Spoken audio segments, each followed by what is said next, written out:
Now, next article that we have discussed today, that is electric potential energy. Okay. So before discussing the electric potential energy, what is potential energy that we have studied earlier in the lower standard, also in the 9th standard, 11th standard. Potential energy, that is the energy possessed by the system due to its position, due to its configuration. That is called potential energy. 11th standard में हमने potential energy के दो type discuss किए हैं. That is gravitational potential energy and elastic potential energy. Now third kind of potential energy is electric potential energy. That is potential energy possessed by the system which consists of charges which is at a rest. वो charges हैं वो rest में है, तो वो charges की position और configuration की वजह से जो एनर्जी स्टोर होगी वो क्या बोला जाएगा? Electric potential energy. तो how can we define electric potential energy at a point in a field? Before defining what is the situation that we have also explained in the concept of electric potential. Electric potential is work done per unit charge in taking a charge from infinity to point A. तो हमारे पास एक point charge है Q, which is create a field around it. Positive charge है, so field is away from the charge. We are taking another test charge Q naught, which is initially at infinity, which is out of the field. इस point पर आपकी potential energy क्या है? 0 है. ठीक है, क्योंकि फील्ड से बाहर है. अब इस टेस्ट चार्ज को इंफिनिटी से किसी पॉइंट ए पर हमें मूव करवाना है. तो इंफिनिटी से ए पर मूव करवाने के लिए जो वर्क डन होगा, that work done per unit charge, that work done is stored in the form of energy, not work done per unit charge, क्योंकि work done per unit charge तो electric potential हो जाएगा. तो हमें potential नहीं calculate करना है, हमें इलेक्ट्रिक पोटेंशियल एनर्जी कैलकुलेट करनी है. तो जो वर्क डन होगा, that work done will be stored in the form of energy. Why it is a electric potential energy? क्योंकि देखिए हमने एक आर्टिकल कंजर्वेटिव फील्ड फोर्सेस के अंदर पढ़ा था कि relation between conservative field forces and potential energy, that is change in potential energy is work done to moving work done by external एजेस. तो अब यहाँ पर आपका work done to moving a charge from infinity to A, तो ये किसके equal हो जाएगा? u a minus u infinity, that is change in potential energy, that is work done is change in potential energy. अब u infinity, ये जो u infinity है वो 0 है, so work done to moving a charge from infinity to a, that is equals to u. तो वो जो work done होगा, that work done is stored in the form of energy, and that energy is called electric potential energy. वही work done आपका क्या हो जाएगा? Electric potential energy. तो वर्क डन कैलकुलेट करने का जो आर्टिकल हमने डिस्कस किया था, work done in electrostatic field to moving a charge from one point to another point, तो वही सेम आर्टिकल है, लेकिन यहाँ आपका स्पेशल केस होगा कि moving a charge from infinity to the point A. तो वर्क डन आपका क्या हो जाएगा? अब वर्क डन को डिफाइन करने के लिए हम पहले एक स्मॉलर डिस्प्लेसमेंट कंसीडर कर लेते हैं, दैट वी आर टेकिंग कि एक्सटर्नल एजेंसी है एफ एक्सटर्नल. एफ एक्सटर्नल क्या हो जाएगा? माइनस क्यू नॉट इनटू ई. तो work smaller work done that is F external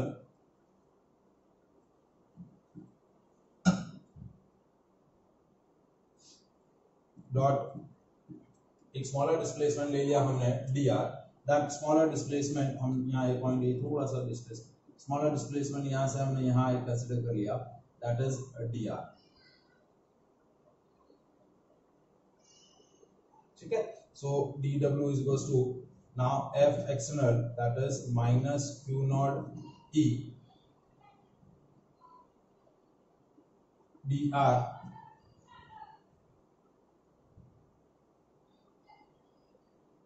ठीक है.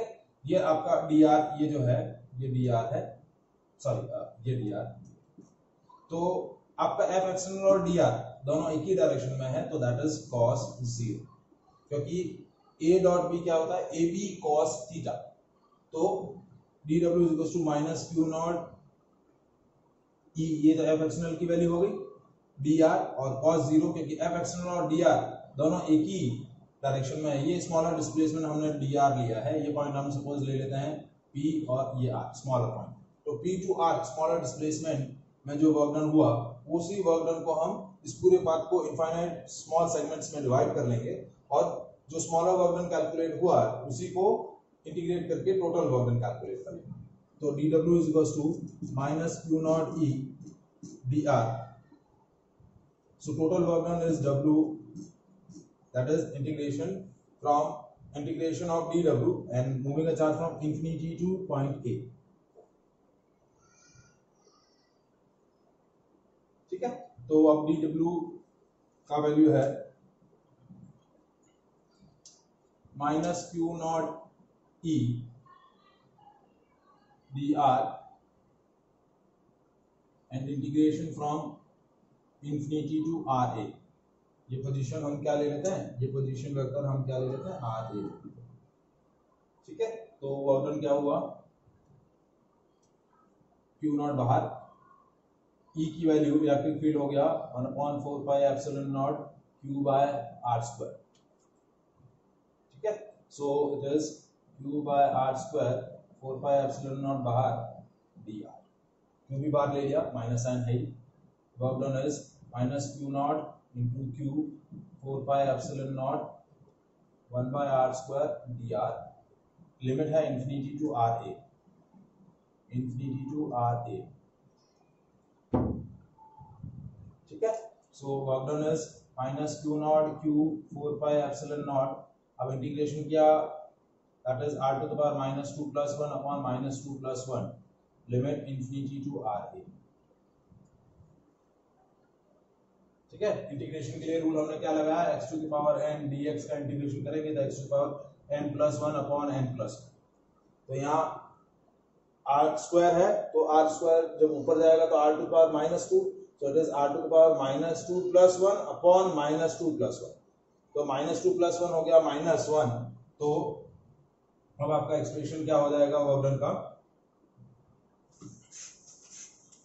Now work done is Q naught into Q upon 4 pi epsilon naught R to the power minus 1 infinity to RA, that is work done Q naught into Q 4 pi epsilon naught 1 by R infinity to RA। Limit पहले upper limit लगेगी फिर lower limit, तो work done हो गया Q naught into Q 4 pi epsilon naught 1 by RA minus 1 by R infinity। ठीक है, तो work done to moving a charge from infinity to A is Q nought Q by 4 pi epsilon nought by R, और यही work done आपका electrostatic potential energy में store हो जाएगा। तो इलेक्ट्रोस्टैटिक पोटेंशियल एनर्जी जिसको हम UA से रिप्रेजेंट करेंगे that is K Q nought by RA। So that is K Q nought by R, potential energy का एक्सप्रेशन क्या हो जाएगा K Q nought by R। So that is the expression of electrostatic potential energy due to a point charge Q is equals to K Q naught by R। इसी से आपका potential electric potential का expression बनता है that is electrostatic potential energy per unit test charge और work done per unit test charge to moving a charge from infinity to A. So that is a article related to electric potential energy due to a point charge, that is K Q naught by R। Is it clear? That's it. Discuss electric potential due to system of charges। मतलब now we have a system which consists of numerous number of charges which are placed at a different positions। ठीक है, जैसे Q1 Q2 Q3 Qn, that is Q1 Q2 Q3 and Qn, their respective position vectors are R1 R2 R3 and Rn। Now we are interested to find the potential at point P which is at position R0 from the origin। point P का जो location है या उसकी जो position vector है वो R0 है। Now we are interested to find a potential at point P due to the remaining charges। So as we know that electric potential is a scalar quantity, so the electric potential at point P is equal to algebraic sum of electric potential, algebraic sums of electric potentials of all the charges at point P. यानी क्या बोल रहा हूं, electric potential at point P due to the system of charges is equal to algebraic sum of electric potentials of all the charges at point P. मतलब point P पर क्या होगा, electric potential at point P due to 1, electric potential at point P due to 2, electric potential at point P due to 3 and electric potential at point P due to n. इन सारे potentials का क्या होना चाहिए, algebraic sum, scalar sum, not vector sum. Electric potential at point P due to the system of charges is algebraic sum of electric potential of all the other charges present in the system. So as we discussed in the last article, what is the magnitude of electric potential at point, electric potential due to the point charge that we have discussed, क्या हमने लिया था, kq by r. तो electric potential at point P due to charge 1 क्या हो जाएगा, kq bye, अब देखिए r क्या है, पोजीशन वेक्टर है, तो electric potential at point P calculate करना है, कौन किसकी वजह से, q1 की वजह से. तो q1 की इनिशियल पोजीशन क्या है, r1, और उसकी फाइनल पोजीशन क्या है, r0. दैट इज ये आ जाएगा r0 minus r. Electric potential point P due to 2 क्या हो जाएगा, kq2 by r0 minus r2. Electric potential at point P due to 3, Vp3, that is kq3 by r0 minus r3. और इन सारे potentials का हमें क्या करना है, एल्जेब्रिक सम करना है. क्या कैलकुलेट करना है, एल्जेब्रिक सम. तो Vp क्या हो जाएगा, Vp is equals to Vp1 plus Vp2 plus Vp3 and Vpn. इन सारे पोटेंशियल्स का एल्जेब्रिक सम. तो ये हो जाएगा kq1 upon r0 minus r1 plus kq2 upon r0 minus r2, similarly kqn upon r0 minus rn. इन सारे potentials का algebraic sum आपका क्या हो जाएगा, electric potential eight that point P. अब k कॉमन है, summation qi upon r0 minus ri, और i की value 1 to n. Now in place of k हम ये रख सकते हैं 1 upon 4 pi epsilon not summation i is equal to 1 to n qi upon r0 minus ri. So that is a electric potential due to the system of charges. बहुत सारे charges हैं आपके पास system में, तो हर एक चार्ज की वजह से उस पॉइंट पर जो पोटेंशियल है, उन सारे पोटेंशियल्स का क्या करना है, आपको एल्जेब्रिक सम कैलकुलेट करना है. क्या कैलकुलेट करना है, algebraic sum. So that article is electric potential due to system of charges.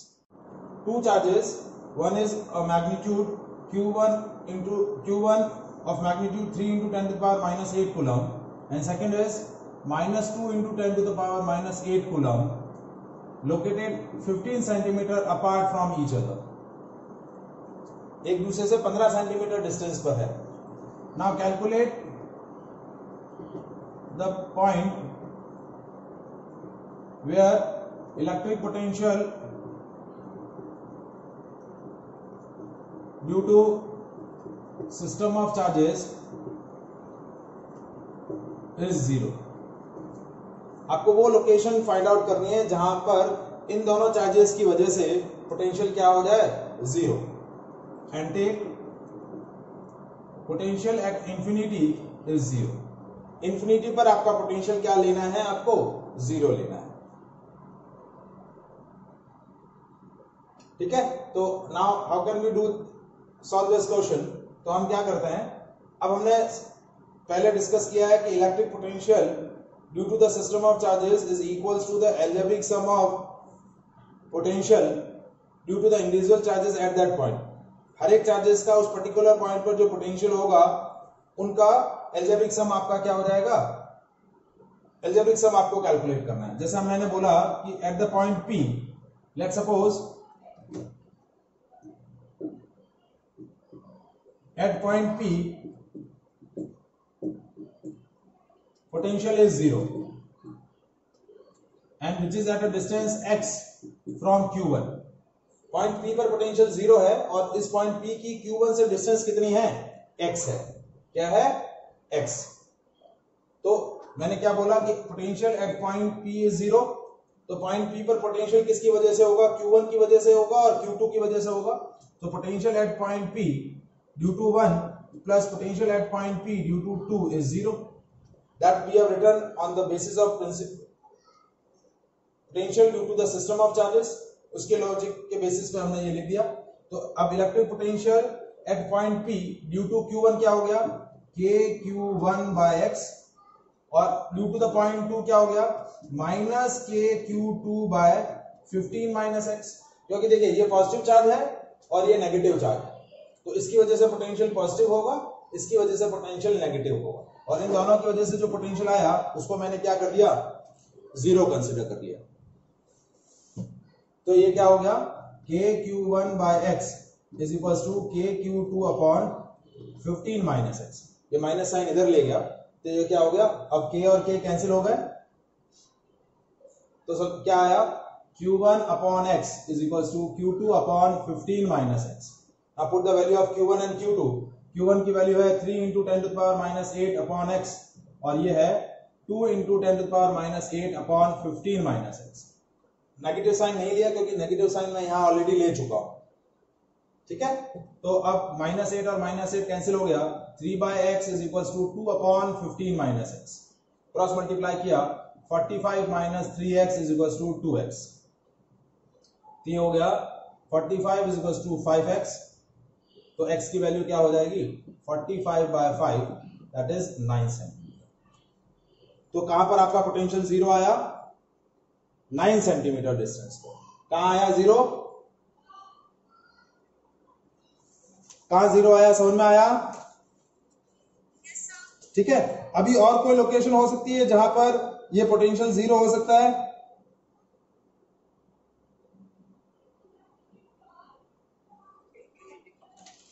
क्या कह रहे हैं, इंफिनिटी पर तो हमने 0 लिया ही है। Is there any other location where the potential due to these system of charges is taken to be 0?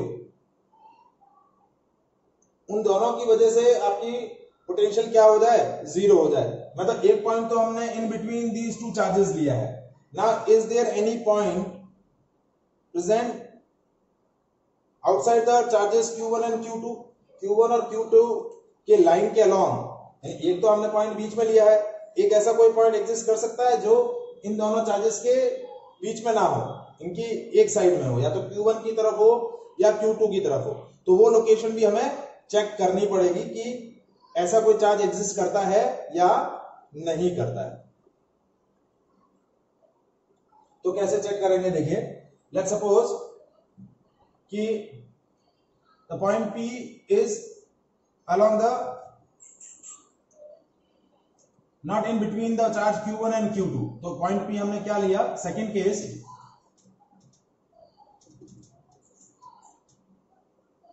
ये Q1 ये Q2, ये डिस्टेंस है 15 सेंटीमीटर, और लेट सपोज कि पॉइंट P यहां पर है and which is at a distance x from Q1।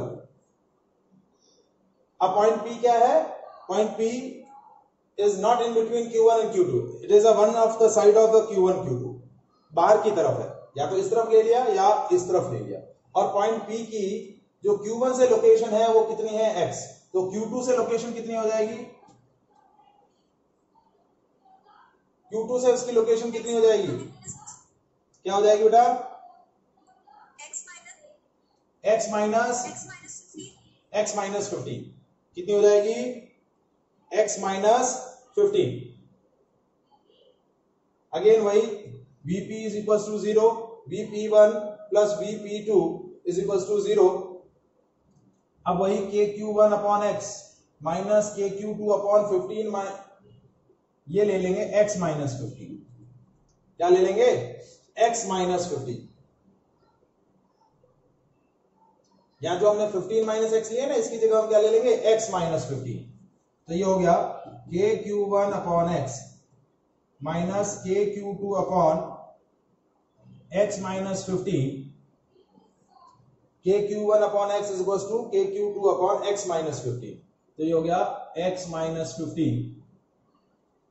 यहां ले लेंगे x माइनस 15, क्रॉस मल्टीप्लाई किया तो 3x minus 45 is equal to 2x। तो 3x minus 2x is equal to 45। तो x is equal to 45 centimetre. So the second location is 45 centimetre from charge Q1. Either point P is in between Q1 and Q2. Either point P is one of the side of Q1 or Q2. So these are the two cases, there are two positions where the potential due to the system of charges is said to be 0. Is that clear? Now three charges Q1, Q2 and Q3 which are initially at infinity. Now we are set up these three charges Q1, Q2 and Q3 at a vertices of a triangle. A, B, C पर हमें setup करना है और इनके बीच की separation आपको given है। A और B के बीच का सेपरेशन है R12, B और C के बीच का डिस्टेंस है R23 और C और A के बीच का डिस्टेंस है R31। अब what is the potential energy? Potential energy is work done to moving a charge या setup a charge from infinity to that point. तो हम क्या करेंगे? How can we determine the potential energy? First we set up a charge Q1 from infinity to point A. Infinity से point A लाने में जो work done होगा वो कैलकुलेट करेंगे, ठीक है। फिर उसके बाद चार्ज Q2 को infinity से B लाने में जो वर्क डन है वो कैलकुलेट करेंगे। Then we move the charge Q3 from infinity to C और उसका वर्क डन कैलकुलेट करेंगे। उन तीनों वर्क डन को एड ऑन करेंगे। That will be the electric potential energy of our system. तीनों वर्क डन कैलकुलेट होंगे और वो तीनों वर्क डन का एडिशन आपका क्या हो जाएगा? Electric potential energy due to system of charges. Is that clear? So पहला हम कैलकुलेट करते हैं work done to moving a charge Q1 from infinity to point A. Work done to moving a charge Q1 from infinity to A, and that work done is equals to 0. अब यहां ये work done 0 क्यों आया? क्योंकि initially system में और कोई charge है ही नहीं, ना Q2 है, ना Q3 है, ना Q1 है। तो this Q1 never experience any force of attraction or repulsion to any other charge, क्योंकि सिस्टम में और कोई चार्ज है ही नहीं। तो किसी और चार्ज की वजह से जब तक रिपल्शन या अट्रैक्शन एक्सपीरियंस करेगा तभी उसके अगेंस्ट वर्क करने में उसके अगेंस्ट वर्क करने के लिए एनर्जी खर्च करनी पड़ेगी। लेकिन जब इस Q1 को हम इंफिनिटी से A ला रहे हैं तो कोई अदर चार्ज सिस्टम में है ही नहीं, तो उसको यहां से यहां लाने में कोई भी वर्क नहीं करना पड़ेगा। No work is to be done to moving a charge Q1 from infinity to A। क्यों? क्योंकि दूसरा कोई चार्ज हमारे सिस्टम में है ही नहीं। हमारा जो लास्ट आर्टिकल था उसमें हम क्या कर रहे थे? We are moving a charge Q0 from A to B। As we move a charge Q0 from A to B, the charge Q, actual जो चार्ज Q था वो क्या कर रहा था? उसके अगेंस्ट रिपल्शन क्या कर रहा था? एक्सपीरियंस कर रहा था। तो हमें एक एजेंसी चाहिए थी जो उसको फोर्सफुली A से B मूव करवा सके। लेकिन यहाँ क्या हो रहा है? Q1 को इंफिनिटी से A लाने में कोई भी वर्क नहीं करना पड़ेगा, क्योंकि ये Q1 चार्ज के नियर बाय कोई दूसरा अदर चार्ज है ही नहीं। तो वो ना तो कोई फोर्स ऑफ अट्रैक्शन एक्सपीरियंस करेगा, ना ही रिपल्शन एक्सपीरियंस करेगा। So agency never do any work to moving a charge Q1 from infinity to A। तो वर्क डन आपका क्या हो जाएगा? 0। Is that clear?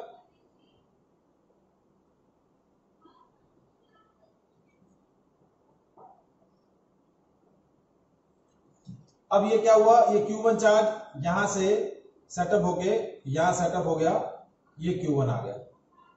Now this charge Q1 set up its potential at point B and at point C, क्योंकि ये Q1 charge अब क्या करेगा, अपने सराउंडिंग क्या सेटअप करेगा, पोटेंशियल सेटअप करेगा। Now not what we are doing, charge Q1 set up electric potential at point A, sorry, at point B and at point C। तो आपका V of Q1 क्या हो जाएगा, potential due to charge Q1 क्या हो जाएगा, K Q1 upon R12 plus K Q1 upon R31। अब ये जो Q1 चार्ज है वो क्या करेगा, B और C पर क्या सेटअप करेगा, पोटेंशियल सेटअप करेगा। ये इस पॉइंट पर भी पोटेंशियल सेटअप करेगा और इस पॉइंट पर भी पोटेंशियल सेटअप करेगा। तो V ऑफ Q1 क्या हो गया, K Q1 upon R12 K Q1 upon R31, that is a potential setup by charge Q1 at point B and at point C। Now work done to moving a charge Q2 from infinity to point B। अब हम charge क्या कर रहे हैं, इस Q2 को infinity से B लेके आ रहे हैं, तो वो वर्क डन क्या हो जाएगा, अब वर्क डन क्या हो जाएगा, that work done is potential at point B into charge Q। क्योंकि देखिए पोटेंशियल क्या होता है, work done per unit charge, तो वर्क डन क्या हो जाएगा, उस पॉइंट पर potential into charge, work done क्या हो जाएगा, पोटेंशियल इनटू चार्ज। तो इस पॉइंट पर पोटेंशियल कितना है, Q1 चार्ज की वजह से पोटेंशियल कितना है, K Q1 by R12, K Q1 upon R12 into Q2। तो ये आपका क्या हो जाएगा, वर्क डन हो जाएगा। मैं वापस वर्क डन बता रहा हूं, मूविंग अ चार्ज W2 कैसे आया, W2 that is work done to moving a charge Q2 from infinity to point B, that is potential at that point into the magnitude of charge। ये हो जाएगा K Q1 upon R12 into Q2, तो ये हो गया W2। तो work done कितना हो गया, K Q1 Q2 upon R12, ये हो गया W2। अब जैसे ये चार्ज Q2 इंफिनिटी से इस पॉइंट पर आया, अब Q2 भी क्या करेगा, पोटेंशियल सेटअप करेगा। Q1 और Q2 दोनों क्या करेंगे, पॉइंट C पर पोटेंशियल सेटअप करेंगे। ठीक है, यहां हमने पोटेंशियल पॉइंट C पर कैलकुलेट कर लिया है पहले से ही। ठीक है, charge Q1 setup electric potential at point B and at point C, point C पर हमने पोटेंशियल कैलकुलेट कर लिया है। तो अब हम कैलकुलेट करेंगे charge Q2 also set up a electric potential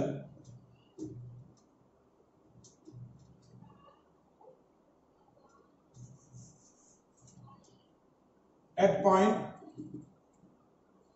C, और वो क्या हो जाएगा, VQ2, और वो वैल्यू हो जाएगी K Q2 upon R23। Q2 charge के बीच की और Q3 चार्ज के बीच की डिस्टेंस कितनी है, B और C वर्टेक्सेस के बीच की डिस्टेंस कितनी है, 23, तो R23 ये हो जाएगा potential VQ2, K Q2 upon R23। अब हमें तीसरा वर्क डन कैलकुलेट करना है। थर्ड वर्क डन क्या है, work done to moving a charge Q3 from infinity to point C। तो इंफिनिटी से पॉइंट C तक लाने में वर्क डन कैसे कैलकुलेट होगा, potential at point C due to Q1 plus potential at point C due to Q2 into magnitude of that charge। क्योंकि देखिए Q1 और Q2 दोनों क्या करेंगे, पॉइंट C पर पोटेंशियल सेटअप करेंगे। देखिए मैं डायग्राम वापस बना रहा हूं, ये डायग्राम है आपका, ये A ये B, ये Q1 है ये Q2 है। Q1 और Q2 दोनों मिलकर क्या करेंगे, पॉइंट C पर पोटेंशियल सेटअप करेंगे। वो टोटल पोटेंशियल मिलके जब Q3 से मल्टीप्लाई होगा तो वो आपका नेट वर्क डन हो जाएगा, क्योंकि वर्क डन क्या है, potential into charge. Work done क्या है, पोटेंशियल इनटू चार्ज।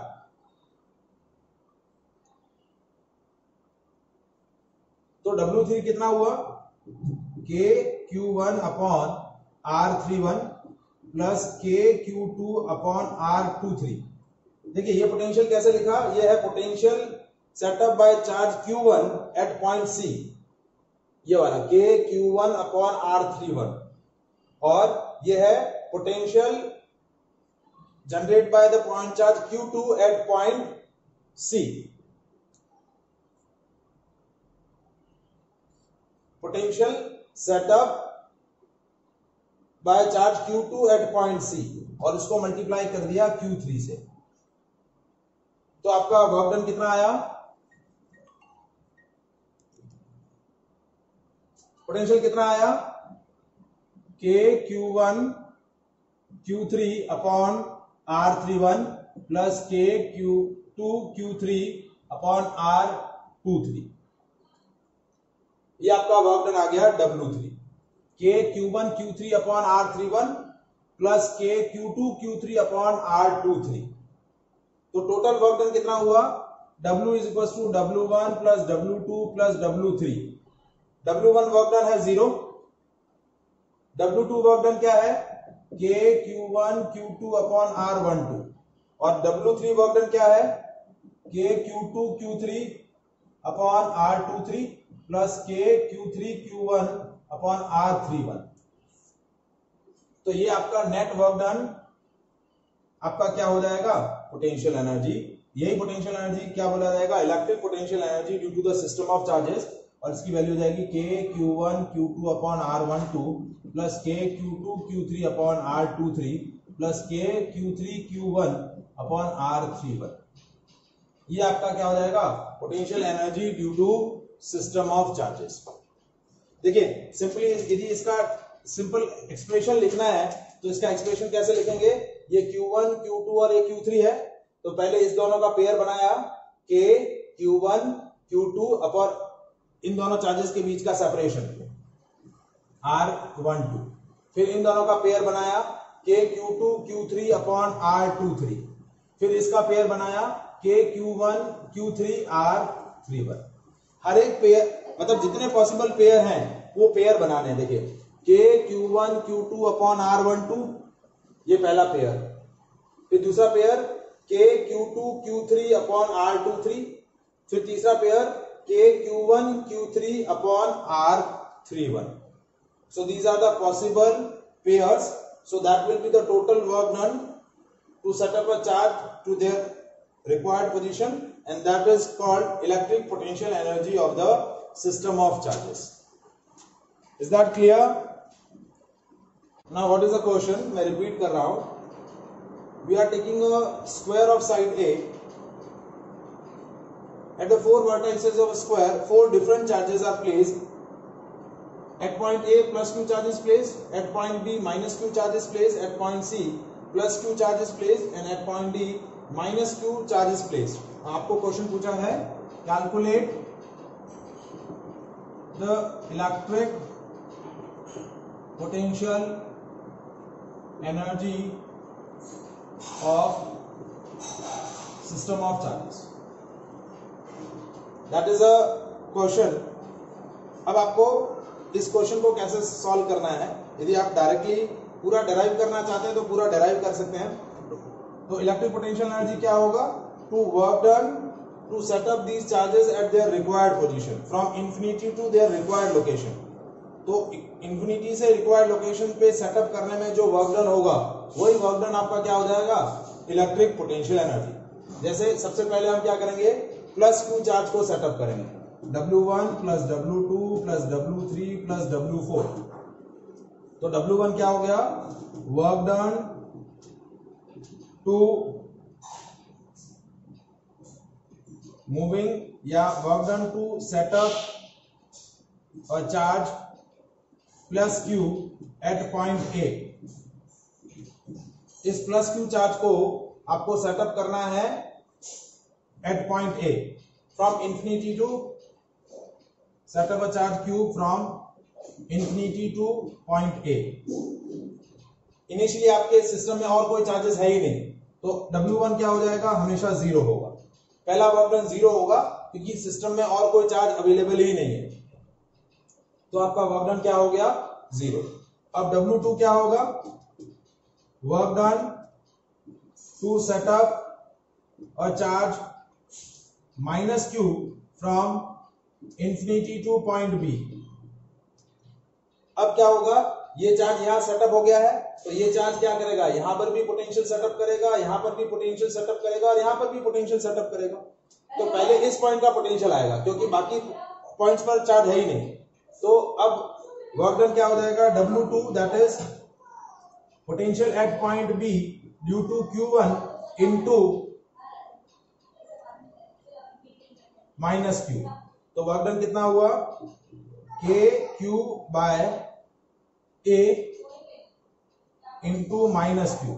तो ये आपका वर्क डन कितना हो गया, minus KQ square by A। पहला पेयर बना KQ minus Q by A, तो that will be minus KQ square by A। अब हम अब ये माइनस Q भी यहां आ गया, तो अब माइनस Q और प्लस Q दोनों पॉइंट C पर क्या करेंगे, पोटेंशियल सेटअप करेंगे। तो अब आपका वर्क डन क्या होगा, W3 वर्क डन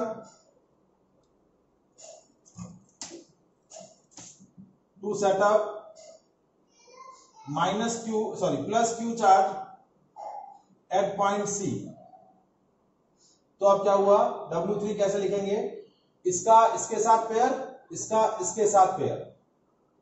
तो क्या बना, KQ स्क्वायर अपॉन, पहले इसका इसके साथ पेयर बना रहा हूं, तो ये हो गया KQ स्क्वायर बाय √2a, क्योंकि इसके और इसके बीच की डिस्टेंस क्या है, ये √2a है, क्योंकि ये और ये आपका बेस, ये परपेंडिकुलर, ये हाइपोटेन्यूस हो गया डायगोनल, तो हो गया √2a, KQ square by √2a, और इसका पेयर क्या बन जाएगा, minus KQ square by a। ठीक है, ये थर्ड वर्क डन हो गया। Fourth work done to setup minus Q charge at point D। अब इसका इसके साथ, इसका इसके साथ और इसका इसके साथ, तीन पेयर बनेंगे। तो पहला माइनस Q का इसके साथ minus KQ square by A, फिर इसका इसके साथ minus KQ square by A, फिर इसका इसके साथ plus KQ square by √2a। तो टोटल पॉसिबल पेयर कितने हुए, टोटल 6 पॉसिबल पेयर्स हो गए। पहला इसका इन तीनों के साथ 1, 2 और ये 3, फिर इसका इन दोनों के साथ 1 और ये 2, 5, फिर इसका इसके साथ। तो जितने पॉसिबल पेयर्स हैं वो पेयर्स जो आप बनाएंगे वो आपका क्या हो जाएगा, total electric potential energy of the system. अब देखिए W1, W2, W3 और W4 चारों को एड ऑन करेंगे तो ये आपका वर्क डन हो जाएगा और यही आपकी पोटेंशियल एनर्जी हो जाएगी। तो देखिए टोटल वर्क डन कितना हुआ, minus KQ square by A, minus KQ square by A, minus KQ square by A, minus KQ square by A, plus 2KQ square by √2a। देखिए ये minus KQ square, minus KQ square, minus KQ square और minus KQ square by A, ये चार हो गए, और ये KQ square by √2a और ये KQ स्क्वायर बाय √2a, इसको लिख दिया 2KQ स्क्वायर बाय √2a। ये हो गया minus 4KQ square by A plus 2KQ square by √2a। ये आपका टोटल वर्क डन हो जाएगा और ये भी वर्क डन आपका पोटेंशियल एनर्जी हो जाएगा। तो पोटेंशियल एनर्जी क्या हुआ, k q² bye a common ले लिया, ये हो गया -4 plus √2, so that will be your potential energy of system of charges।